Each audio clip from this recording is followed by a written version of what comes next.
ಆತ್ಮೀಯ ಶಿಕ್ಷಕರಿಗೆ ನಮಸ್ಕಾರಗಳು. ಸದ್ಯ ಈ ಶೈಕ್ಷಣಿಕ ವರ್ಷ ಅಂದ್ರೆ 2021-22ನೇ ಸಾಲಿನ CCE ರಿಸಲ್ಟ್ ಅನ್ನ ನೀವು ಎಂಟ್ರಿ ಮಾಡ್ತಾ ಇದ್ದೀರಾ. CCE ರಿಸಲ್ಟ್ ಎಂಟ್ರಿ ಮಾಡುವುದರಲ್ಲಿ FA1 ಕುರಿತಾದಂತಹ ಒಂದು ಫಲಿತಾಂಶವನ್ನ ರಿಸಲ್ಟ್ ಅನ್ನ ನೀವು SATS ನಲ್ಲಿ ಎಂಟ್ರಿ ಮಾಡ್ತಾ ಇದ್ದೀರಾ.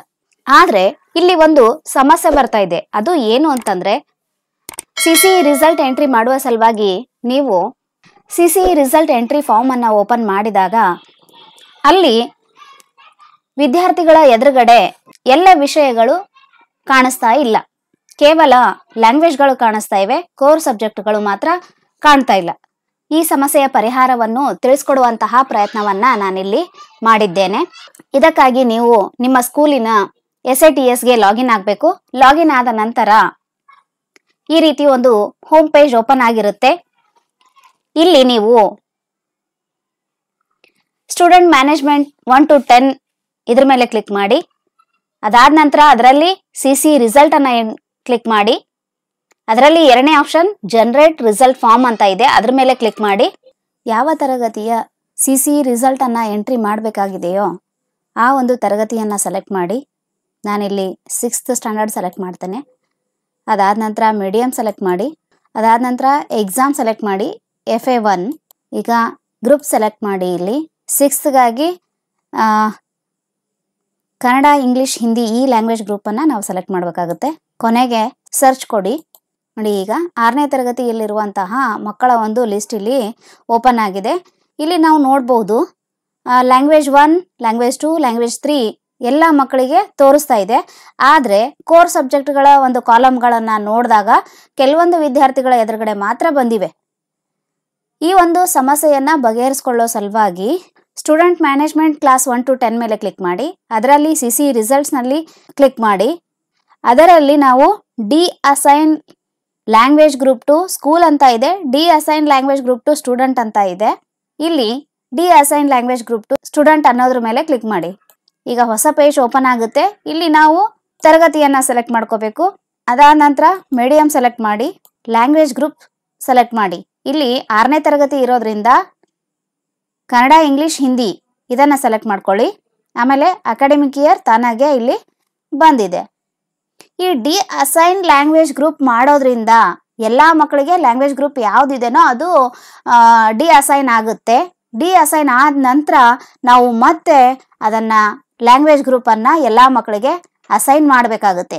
ಈ ರೀತಿ ಅಸೈನ್ ಮಾಡಿದ ನಂತರ ನಮ್ಮ ಒಂದು ಸಮಸ್ಯೆ ಬಗೆಹರುತ್ತೆ.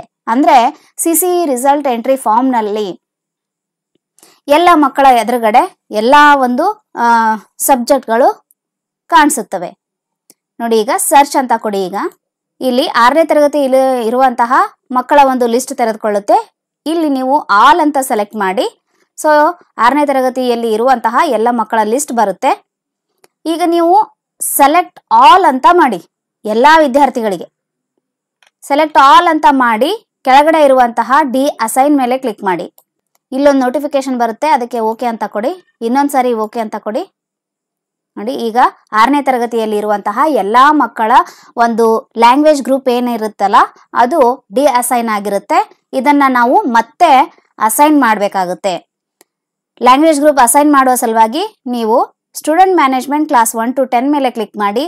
ಅದರಲ್ಲಿ CCE ರಿಸಲ್ಟ್ ಮೇಲೆ ಕ್ಲಿಕ್ ಮಾಡಿ. ಈಗ ಅಸೈನ್ ಲ್ಯಾಂಗ್ವೇಜ್ ಗ್ರೂಪ್ 2 ಸ್ಟೂಡೆಂಟ್ ಅನ್ನೋ ಒಂದು ಆಪ್ಷನ್ ಮೇಲೆ ಕ್ಲಿಕ್ ಮಾಡಿ. ಇಲ್ಲಿ ಇನ್ನೊಂದು ಆಪ್ಷನ್ ಇದೆ, ಅಸೈನ್ ಲ್ಯಾಂಗ್ವೇಜ್ ಗ್ರೂಪ್ 2 ಸ್ಕೂಲ್ ಅಂತ ಇದೆ. ಅದನ್ನ ಮಾತ್ರ ನೀವು ಮಾಡಬೇಡಿ. ಅಸೈನ್ ಲ್ಯಾಂಗ್ವೇಜ್ ಗ್ರೂಪ್ 2 ಸ್ಟೂಡೆಂಟ್ ಅಂತ ಇರೋದರ ಮೇಲೆ ಕ್ಲಿಕ್ ಮಾಡಿ. ಇಲ್ಲಿ ನೀವು ಸ್ಟ್ಯಾಂಡರ್ಡ್ ಸೆಲೆಕ್ಟ್ ಮಾಡ್ಕೊಳ್ಳಿ. ಲ್ಯಾಂಗ್ವೇಜ್ ಗ್ರೂಪ್ ಅನ್ನ ಸೆಲೆಕ್ಟ್ ಮಾಡಿ. 6th ಆಗಿರೋದ್ರಿಂದ ಕನ್ನಡ, ಇಂಗ್ಲಿಷ್, ಹಿಂದಿ ಸೆಲೆಕ್ಟ್ ಮಾಡಿ. ಸರ್ಚ್ ಮೇಲೆ ಕ್ಲಿಕ್ ಮಾಡಿ. ಈಗ ಈ ಪೇಜ್ ನಲ್ಲಿ ನೀವು ಆಕ್ಷನ್ ಆಲ್ ಮೇಲೆ ಕ್ಲಿಕ್ ಮಾಡಿ. ನಂತರ ಕೆಳಗಡೆ ಅಸೈನ್ ಮೇಲೆ ಕ್ಲಿಕ್ ಮಾಡಿ. ಈಗ ಓಕೆ ಅಂತ ಕೊಡಿ.